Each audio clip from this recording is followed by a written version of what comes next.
My name is Allison. I haven't been back to my hometown in 19 years, 10 months and a bit more. That's a long time to stay away from the place where you grew up, especially if it's the kind of town where everyone knows your name. And worse, everyone knows the worst about you. Here, the air smells like memories better left unchewed. And to tell the truth, if it hadn't been for my mother's death, I would have never come back. The local lawyer called. His voice was dry as dust. "You're the sole heir, Miss Gray. And also, if you don't come, the house goes to auction." As if he meant, if you don't return, your past gets sold to the highest bidder. I came, despite everything in me screaming no. I returned to the house on the hill. The house looked like an old postcard stuck for decades in someone else's drawer. A Victorian skeleton, peeling paint, shutters that closed 10 years ago and never opened again. The moment I stepped inside, the smell hit me, and the silence. You know, that old, stale silence, like a breath someone's been holding for 20 years. And there it was.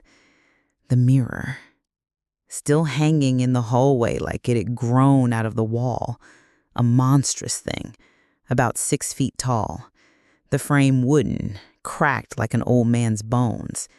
It looked like something out of a horror movie, right at that scene where someone says, "What is that?" and then gets pulled into the dark. But the thing is, I already knew what it was. And I had already heard the screams. That mirror had been in my life before I even learned to walk, and long before I realized it didn't show things as they were, because it didn't reflect me. Not really. I tried not to look, walked past it with my eyes glued to the floor, told myself, "You're grown now, you're not afraid anymore." And then I heard it. A whisper, barely audible, like breath if you really listen. And I did. "You came back. Not from the air, not from the wall, from the mirror." I froze. My heart clenched. I looked around. Nothing. But in the mirror, right at the center, where my reflection should have been, something moved. A figure. Small. So familiar it made me sick. I turned away, took a deep breath. Just memories, I told myself. Exhaustion, grief, a wave of old fears. But they were coming back. When I was 11, I used to talk to the mirror, or rather, with someone on the other side. There was a girl. She looked like me, but she wasn't me. She knew things she shouldn't. My name, my fears, that Dad had died when I was 6. And she'd whisper things, awful and sweet. "It's better on the other side. It's quiet here. Nothing hurts." My mother said she was just an imaginary friend, until one night she saw her. I pointed at the glass and said, "Look, she's reaching for me." My mother screamed like something had crawled into her brain. She grabbed me, locked me in my room. That same night, she covered the mirror with a blanket, like a corpse. But I still heard her screaming in the hallway. Not words, just screams, like something inside her had broken.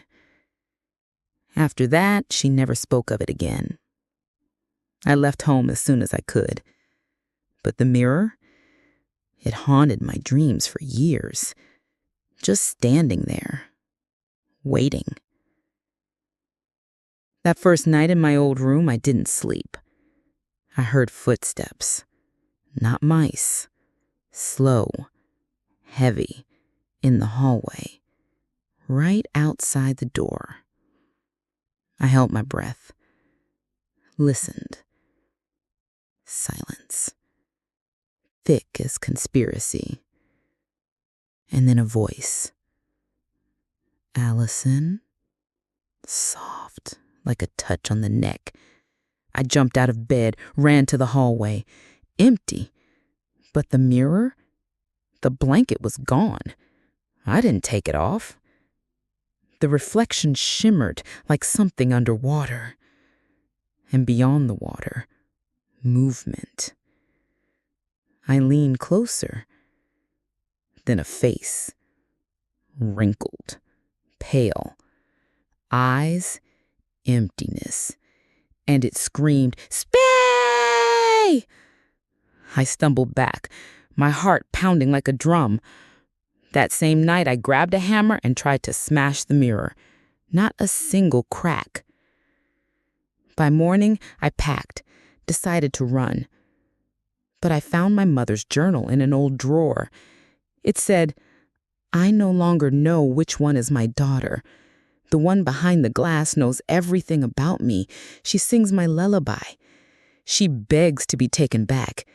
Says the other one, the one here, is a fake. That the real Allison was left behind long ago."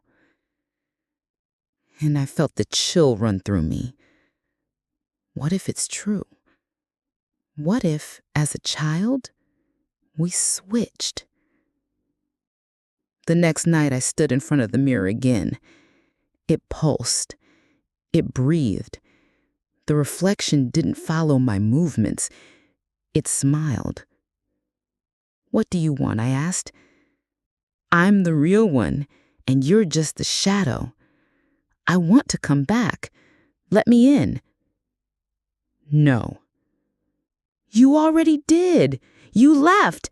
But time is not a line. It's a circle. And if you're here again, it means the door is open." She reached out. Her fingers passed through the glass like water. I should have run, but something held me, like a part of me had always wanted to stay. Like this mirror was more familiar than the whole rest of the world. She took my hand. The touch, ice cold. And then she pulled. The world turned upside down. I woke up in the hallway. Everything looked the same, but it wasn't. The colors faded. The sounds muted. I stepped to the mirror and froze.